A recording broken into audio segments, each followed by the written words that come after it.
Greetings to you all, special shout out to Millie and Lloyd. Today is a great day as I have finished another game, LEGO Incredibles. Maybe a brand spanking new platinum. The platinum count is 97, my trophy level is 32 and 70% of the way through the level. The game stands at 100%, the DLC is done and dusted. There is nothing left to do except to take the old girl behind the barn and put her out of her misery. So I'm gonna tell you what I think.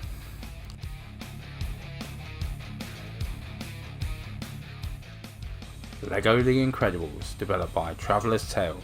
It's an adventure game that came to the PlayStation 4 in 2018. LEGO is a long-running game franchise based around movie franchises. This time it's the Incredibles franchise that gets the LEGO treatment. This game is based on both movies in the franchise and certainly brings a nice dose of the LEGO humour to the proceedings, and whilst it had no DLC, there is plenty of fun to be had with this title.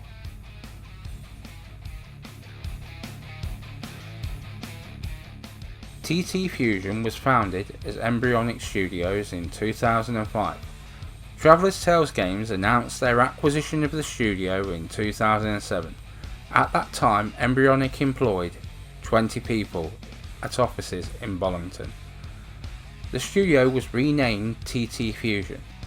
TT Fusion is based in Wilmslow, England, and are one of several studios that develop / help with development of the LEGO titles. This is how they release so many games, kinda like the Call of Duty franchise.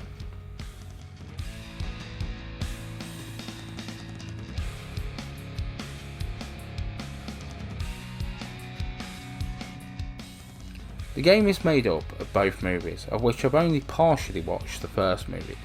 The map is made up of two fictional cities, again from the movies, Municeburg and New Urbum. They're very close to one another, in the game anyway. It's kind of the normal hero affair, to be honest.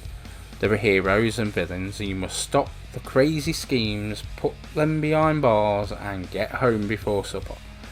That is not saying that there is anything wrong with this formula, instead saying that this sticks to the formula and the movies, with characters for you to play from The Incredibles and other Pixar properties, and even new characters. So is this LEGO The Incredibles, or is this LEGO The Ingreadfullables?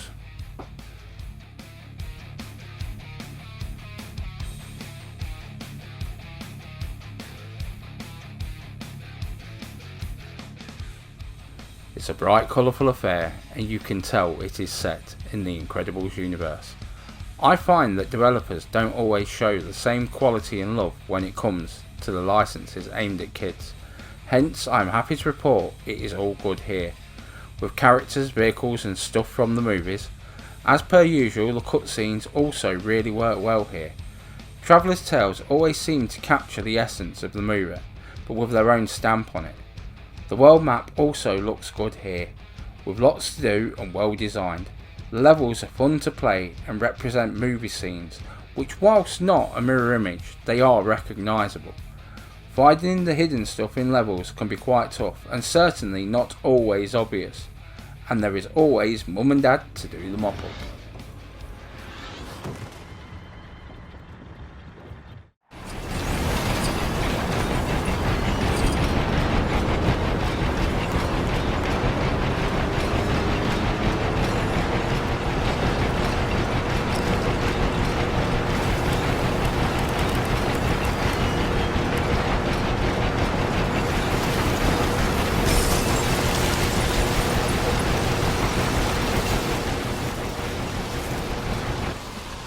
The sound is a bit of a, it does what it says on the tin. It bounces along and fits the game snugly as it always does with the LEGO franchise. The voice acting is spot on. Unfortunately it's not the original cast, but it's hardly noticeable. The normal sounds are here also, as to be expected. They are the usual bunch. Now I don't see this as a bad thing. This, along with the graphical style, is what Traveller's Tales puts into every game. To me, this is its charm, and would have it no other way.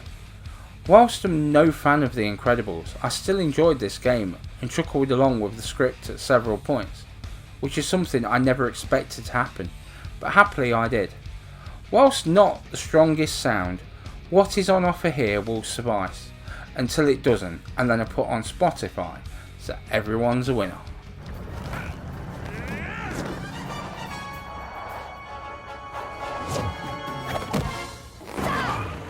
Everybody stop!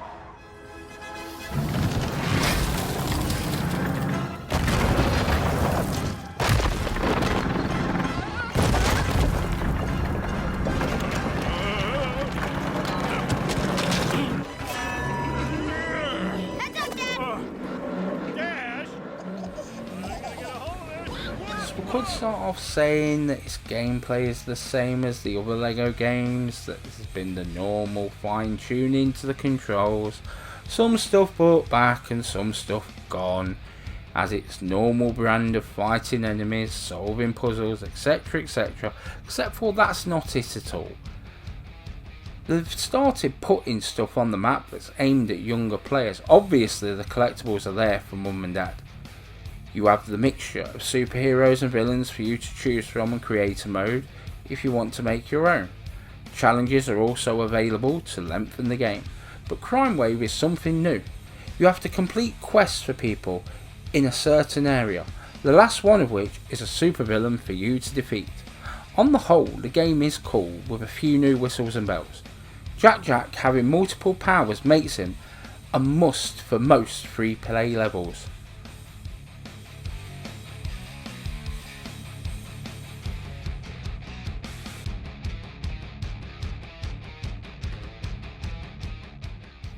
This is a little bit hindered by my not liking The Incredibles.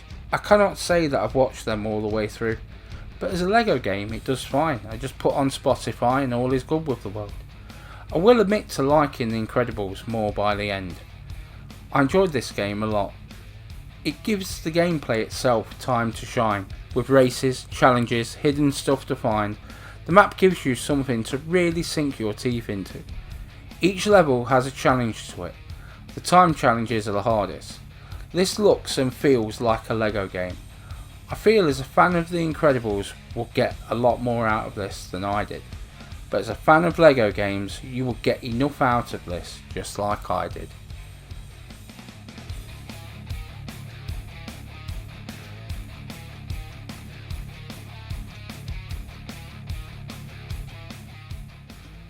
This is a pretty solid game, and even though I may have liked the game even more with a different subject matter, my time with this game I enjoyed, and I would recommend this game.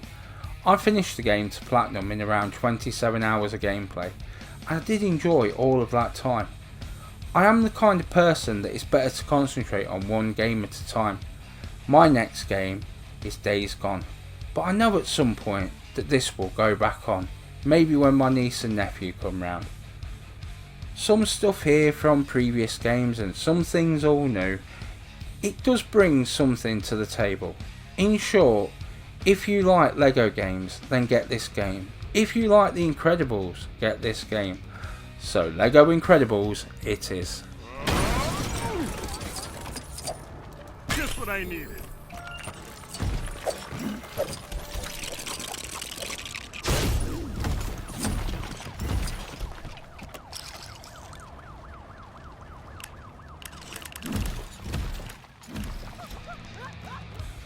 So here we are on Boot Hill. So ends another game on my gaming journey. Please tell me in the comments below what game you are playing. If you haven't already, please subscribe, maybe share and like if you enjoyed the video. There's plenty more content like this on my channel. Bye Millie, bye Lloyd, bye all. Old School Gamer 1971 signing off.